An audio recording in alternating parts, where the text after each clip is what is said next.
And then Jesse joined Cole and McAfee at ringside, and so McAfee could do the telestrator bit with Jesse, and they played a package on Kevin Owens so the audience potentially could understand the issue that he's in with Cody and why he feels the way he does, and it's a refresher for the regular audience, so it wasn't offensive to either one. And then, how do you feel about this since you're the president of the Jesse Ventura? Oh, you're going to rip on him again? Well, no, I started to say Jesse Owens, but I guess that's conflating the two. But the Jesse Ventura fan club, you're the head of the chapter. I think you're a commie, Corny. He was taking Owens's side as the heel as he would have in the old days, but since everybody was so happy to see him back because it's nostalgia now, should he have been a babyface to somewhat degree, or should he have just done straight old-fashioned? This was the best stuff he did because they played off him well. That was what killed him in WCW. No one knew how to play off him like Vince McMahon or Gorilla Monsoon or anyone in WWF did. They played off him, and he was always good at supporting the heels and pointing out the bullshit in the babyface side, so that even if you're rooted for the babyface, you kind of knew, well, he's not wrong. Well, he's telling the truth. And then he would point out, that was not popular with the babyfaces, by the way. Yeah, and then with the heels, he saw the heels side. He presented their point of view, and he did it better than anyone else. He was as shticky as he kind of seems. He was less shticky than everyone else doing it. He was less sticky. You believed he was, that guy. He was. I'm a Jesse Ventura mark, and I thought he did really good during the main event here. And if he had all of a sudden started rooting for Cody, that would have been the kiss of death. He had to. That wouldn't have been right. And anyway, they brought the main event out. Owens made his entrance. Cody made his entrance, and I think they revealed this on social media, and they referred to it, or hinted at it at least on social media, referred to it without saying what it was on the show the other night. But Cody came out wearing the old Winged Eagle belt, which ran from 88 to 98, the Reggie Parks belt. Still the best. That's still the best belt they ever had for the world title. And it's nice to hear Reggie Parks get a plug, too. Bless him, may he rest in peace. But I've had that belt on numerous occasions in my car, taking it from one place to another. I never actually won it in the ring. Right, that's the belt that Yokozuna had. Yes. But anyway, then it was time for the WWE title match between Cody Rhodes and Kevin Owens, and they started. Owens was rolling out and stalling and getting on the bicycle. He did it twice, and Cody then said, fuck it. He rolled out on the floor, went after him, and then did a big dive and started selling his ankle from the Gable ankle lock the other night on Raw. And again, that's brilliant because I don't know that anybody was expecting the title to change hands on this show, right? Even the devoted fans, whatever. Not that you want to see the heel beat Cody in theory and in psychology, but a title change is a big deal. And this is a page out of Dusty's book.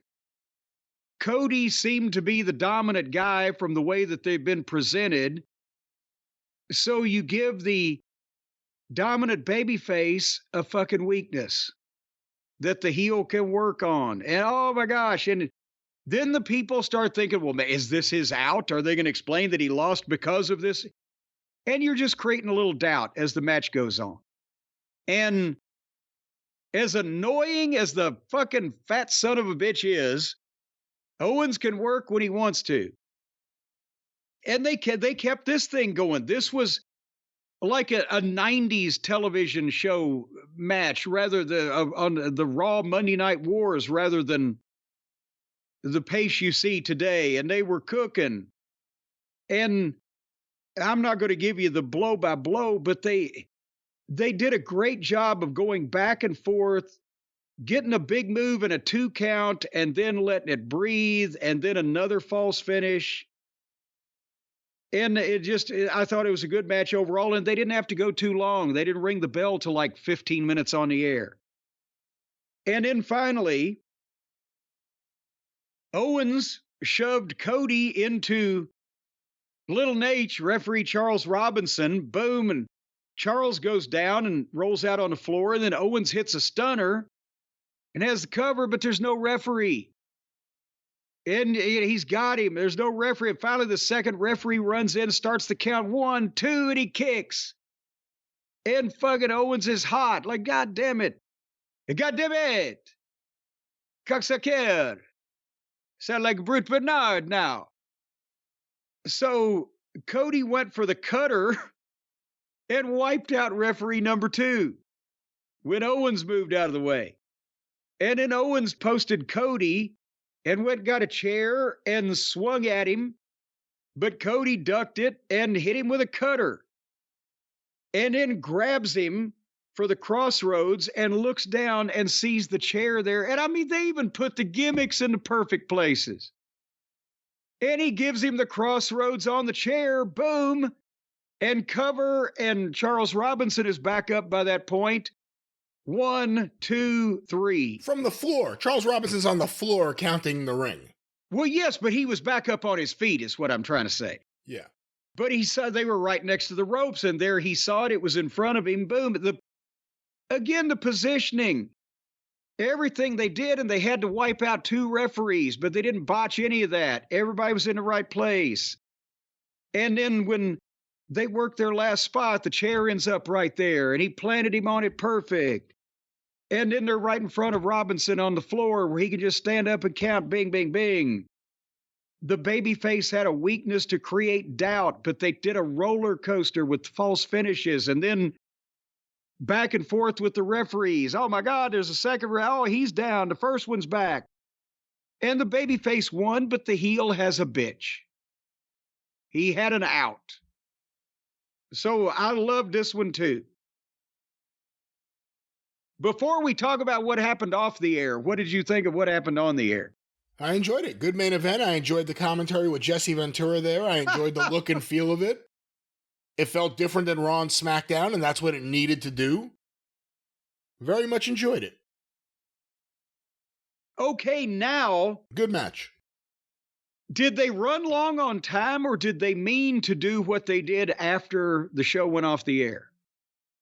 Well, you know they've been lately doing stuff where there are things happening after the pay-per-view, after the event, off air. Yeah. They did it with Owens and Cody Rhodes in the parking lot, Owens and Randy Orton. So, I mean, with these specific guys, they've been doing it. Well, it was tremendous, and we'll find out on Raw, and obviously they're going to show, footage of what happened, etc. But after Saturday night's main event went off the air in some fashion, Owens got back on Cody and ended up giving him a package pile driver, which was fucking perfect. There's not only the WWE's released a clip on, I guess, their social media, but there's a fan cam of it, and it was fucking perfect. And they taped Cody to the backboard and stretchered him out. And then Owens got in a shoving match with Triple H in the aisleway, and they were cussing at each other. But somebody on Twitter had a slow-mo of the pile driver. And I hate, as somebody said, Cornette, what do you think about this? They tweeted it to me. And I hate to ruin the magic and explain why it wasn't dangerous. But it wasn't dangerous, but you couldn't see through it. It was beautiful. It was perfect.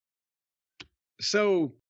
Because of his belly. He was able, I mean, I'm not even joking. Well, he was able to use his belly to rest Cody's head and shoulders as he took him down. Well, actually, then, if you're going to spoil it that far, I'll say also his fat ass had a lot to do with it, too. but sometimes you need some cushion. But yeah, so this will continue with Owens and what's going on there, apparently, and I don't mind it. They had a great match, and they've got me into this. And Orton still has to come back. Yes, and again, the pile driver. These idiots over on the other channel are killing themselves on a weekly basis and not selling anything, and nothing means anything, and everybody expects them to get up and just do some more of it. And over here, I would have taken that pile driver, and they carted him off on a stretcher, and people are fucking going crazy about it. But one side's playing chess and one side's playing checkers. Did you hear that, Steen? He'll take the pile driver. I would have taken that particular one. I might not take the one he'd give me, but I'd take the one he gave Cody now. See, you got to remember whose head stuck between whose legs. Well, that was Saturday night's main event. I had my head stuck between Kevin Steen's legs one time. Oh? He was milking. He was at the Hammerstein Ballroom, a Ring of Honor show. He was milking, going to give me the package pile driver when somebody was going to stop him in some fashion. But goddamn, at that time, I was 250 pounds, even though this was 10 years ago. But that's when I was about to have physical therapy on my bad hip. And when he bent me over and drew my fucking arms back while my head was down that low, and I hadn't bent over that far in a long time, I thought he'd killed me just grabbing me in position. I was like, oh, fuck, he just cracked everything in my goddamn body. But I'm more flexible now. But you know what, Brian? The pile driver can be dangerous. Yes. It can be deadly. It can be injurious to your health. And you know what? It can also injure. It can injure your bank account if you don't have insurance. Well, let's say you go to the hospital from a pile driver and you want to sell the angle. So you get the whole works done, the x-rays, the backboard, the fucking MRIs, the whole 9 yards. Who's going to pay for that shit? The wrestling promoter isn't, I'll have you know. So you're going to have insurance. And this is the time of the year, Brian, for the folks around the world. The United States of America in December gets to pick what insurance they're going to pay for the following year. Only 1 month. You only get 1 month. Then if you don't have it, well, fuck you. So that's why everybody needs to get a hold of Select Quote over at selectquote.com in the month of December, because they will save you money. They will work with licensed insurance agents to tailor a life insurance policy or a health insurance policy or a variety of policies. And they will do it better than anybody else because they're Select Quote. They've been selected to give you a quote. Who selected them, you might ask? Well, you, when you go to selectquote.com. Have you ever worried about getting coverage with a pre-existing health condition? Well, they got carriers that provide policies if you've had high blood pressure, diabetes, heart disease, dick droop, bladder problems, incontinence, whooping belch. But if you don't have major health issues, it's even better. They work with carriers that can get you same-day coverage. No medical examination required. No fingers will be stuck up your ass. Because that's sometimes a very sticky part of the examination. Again, let's get back to what can be provided for the listeners from Select Quote. Well, if you go to selectquote.com, a licensed insurance agent, he'll have a driver's license and it'll be good in most of the 50 states. He will call you right away with the right policy for your life and your budget. Select Quote, they shop and you save. So get the right life insurance for you. Is it life? I thought they had all kinds of insurance. They got all kinds of insurance. Get the right life insurance for you for less at selectquote.com/JCE. That's the place to get started. selectquote.com/JCE. It's all about insurance. You could be here today, Brian, and gone tomorrow. And then who will carry on and how will they afford to? You know, it'll probably cost a lot of money by the time you go for a human being to be buried, because there will be no room left.